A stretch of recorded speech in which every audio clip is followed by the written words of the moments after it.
আপনার স্ত্রীর স্তন হাজারো পুরুষ দেখেছে। এদিকে আপনি মসজিদের প্রথম কাতারে নামাজ পড়ে জান্নাত কিনতে যাচ্ছেন।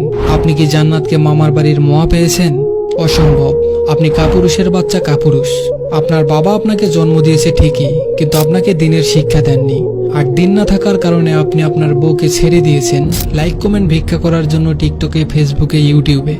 আপনার বউকে দেখে হাজারো ছেলে নিজের উপর ফরজ গোসল ফরজ করে। আপনি অমানুষের বাচ্চা। আপনার বাবা আপনাকে দিনের শিক্ষা দেননি কেন? জনাব, আমার কথায় রাগ করবেন না। মোহর দিলেন আপনি, আর কল্পনায় হাজারো ছেলে আপনার স্ত্রীকে নিয়ে সহবাস করে। কথা কি বোঝেন? আমার কথা খারাপ লাগে তাই না? গায়ে লাগে। এই কথাগুলো যারা শুনছেন দয়া করে দরবেশগিরি দেখাতে আসবেন না। ভালো না লাগলে সোজা আমাকে ব্লক করে দিয়ে চলে যাবেন। আর তা না হলে আমার বিরুদ্ধে গিয়ে পোস্ট করবেন, কথা বলবেন, যা ইচ্ছে তাই করবেন, আমার কিছু যায় আসে না। কিন্তু দরবেশগিরি দেখিয়ে আমাকে ভদ্রতার আওয়াজ শোনাতে আসবেন না। সারা দেশে চলে জিনা, সারা পথে ঘাটে চলে জিনা, সারা টিকটকে মেয়েদের অর্ধউলঙ্গ নাচ, সারা দেশের পথে ঘাটে বাথরুমে চলে এসব। সারা দেশ ভরে গিয়েছে নগ্নতায়। তারা এসব করতে পারবে আর আমরা বলতে পারবো না কেন?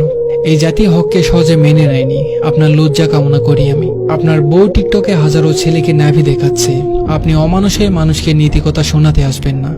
রাসূল সাল্লাল্লাহু আলাইহি সাল্লাম বলেছেন, ওই নারী জিনা না করেও জিনাকারীর সমান, যে নারী গায়ে সুগন্ধি লাগিয়ে বের হয় পরপুরুষকে তার দিকে আকৃষ্ট করার জন্য।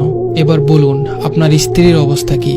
আপনার স্ত্রী বুকের ফিতা পর্যন্ত হাজার ছেলেকে দেখায়। আপনার স্ত্রীর কি হবে বলুন? কাপুরুষ আপনি।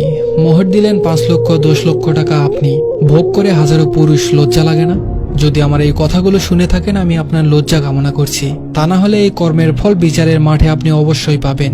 অতএব প্রস্তুত থাকুন। ধন্যবাদ সবাইকে।